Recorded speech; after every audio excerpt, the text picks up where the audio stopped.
As hopefully by now most people are aware, the International Fire Code, as well as the NFPA standards, NFPA 855, were updated back in 2023 and 2024. So it's been, 2 or 3 years since those updates have come through, and those updates were really, really landmark changes if you are a company that stores lithium batteries. Prior to that time, the only lithium battery specific language in the fire codes were directed toward energy storage systems. So think of them as large stationary units almost serving as backup power at a grid level. So it would not cover things like, power tools, e-bike batteries, electric vehicle batteries, certainly. So back in 23-24, the fire codes and the NFPA standards were updated to now include all different types of lithium batteries, including electric vehicle batteries, e-bikes, down to power tool level, certainly backup battery units in data centers. So that was a major, major change to these standards because it now incorporated a whole bunch of products which were really just not addressed in the fire code before then. So this was all updated International Fire Code, the IFC 2024. When those were updated and announced, this is something that it was not necessarily adopted by individual states, counties, and cities right away. In fact, the vast majority of places are still not under the 2024 fire codes. And so real quick, the way that it would work is when you see something like the International Fire Code, it is not actually an international mandate or an international regulation. And the International Fire Code is a collection of standards that are agreed upon by various stakeholders with the intent, obviously, of maximizing fire safety, if you want to call it that. So this is not something that is a regulation until it is adopted either by your individual state, county, or city. So the way that it usually works is let's just use the county level.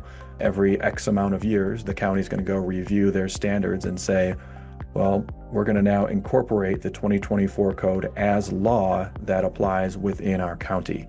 And as you can probably imagine, the government structure and processes are wildly different depending on where you are in not only the United States, but around the world. So there are certainly some cities and even some states in the United States today that have adopted the 2024 standards, which means that they are on the books and enforceable in those markets. On the flip side, most places that I'm aware of have not got around to adopting the 2024 codes into their local laws, even though it has been a couple of years. So if you are operating in a facility that stores a large quantity of lithium batteries, now would certainly be the time to conduct that assessment to say, how are we storing batteries today?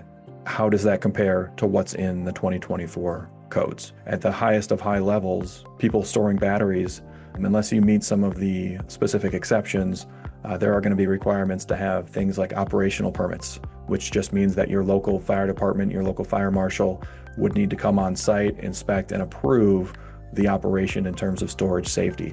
You're going to need some type of fire suppression. You're going to need some type of alarm systems, possible reporting on explosion control. And then also it's going to be, again, depending if you can meet some of the exceptions, there may be requirements to store batteries in areas that are separated from the rest of the building by 2-hour fire barriers. So that could drive some major changes inside of your operation. So what I would usually recommend is if you are in a market that has not adopted the 2024 codes, which you most likely are, that does not mean that you should ignore what's in those 2024 standards. We always recommend kind of doing a benchmark, what you have now against what is in the 2024 code. And the reason that this is so important is because if you're in a market that has not adopted 2024 codes, that's fine for now, but most places around the country, most places around the world, eventually going to update to the most recent International Fire Code, which again is that 2024 standard. So this could be a situation where you're operating under a 21 standard or an 18 standard, but once the municipality updates their laws and regulations, it's something that you can kind of be caught out of compliance right away. And that is not something that most people are interested in because the local fire code officials, fire marshals have a lot of authority with businesses and storage operations in their jurisdiction. I'm not saying that they will, but they oftentimes do have the authority to shut you down completely if they are not comfortable with what you're doing. So we always recommend with our clients, the word is proactive. Even if your local fire department or your fire marshal has not been in touch with you on this, they've never toured the building, they don't even know what's there, that's actually a bad thing. In case of some type of emergency or incident, it's really important that the first responders know what they're dealing with. There have been circumstances specific to lithium batteries that there have been battery fires in a building.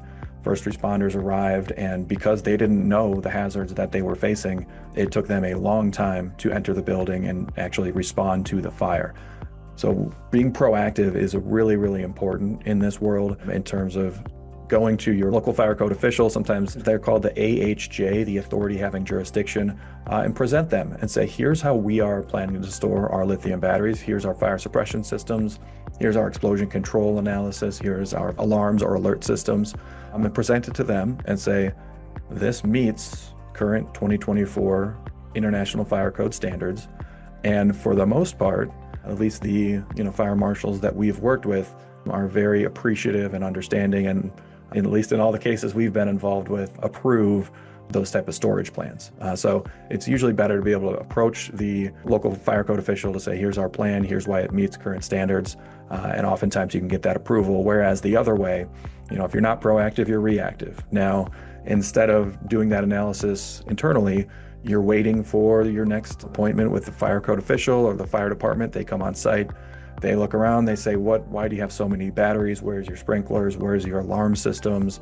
Where's your 2-hour fire barrier situations? So it can result in a reactive thing where instead of you proposing and working with your fire code official, your fire code official now just dumps requirements on you that may be above and beyond what's in the 2024 code. So doing this ahead of time before it becomes effective in your market is absolutely a recommended best practice. As we discussed, being proactive in these situations is vital. So it's not just about working with your fire code official, having a phone conversation with them and getting the approval. This is something that you want to take a little bit more seriously and formalize the process. So what does that mean? Usually it means some type of storage safety report. That can be done internally. That can certainly be done using outside resources where you need to get an understanding and kind of document what types of batteries are you going to be storing. And what I mean by that is, are these high energy batteries? Are these more consumer electronic size batteries? What is the actual physical, hazards of these batteries? Could go all the way down to things like battery chemistry, form factor, things like that. So we want to understand what we're storing in terms of what is the actual description of the battery. The next thing I would want to know is for lithium-ion batteries, which is the vast majority of lithium batteries on the market, what state of charge are those batteries going to be stored at? State of charge is an extremely important factor when it comes to safe storage and safe transport, so much so that when you're air shipping standalone batteries and now batteries packed with equipment, they need to be at a state of charge not exceeding 30% of their rated capacity. And that 30% number has migrated over to the fire codes. So there are requirements around possibly building separate battery rooms and having 2-hour fire barriers. Those requirements go away if you can store your batteries, your lithium-ion batteries, at no more than 30% state of charge. So always want to know the state of charge, and then you're going to be documenting your layout. What is the quantity per area? What's the actual energy density? We would need to then go through, are they covered by a sprinkler system? What type of sprinkler system? How many gallons per minute? What is the K factor and all these technical details?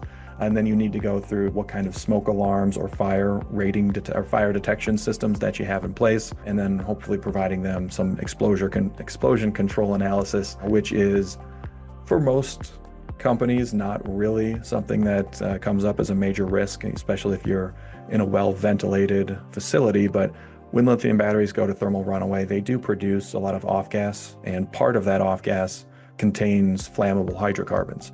So if you have a lot of gas in a confined space, that gas can certainly ignite and explode, hence the explosion control issue. Like I said, if you have well-ventilated facilities, you got airflow moving through, it's very unlikely that you're going to have enough gas to make an explosive atmosphere, but still performing that calculation is important.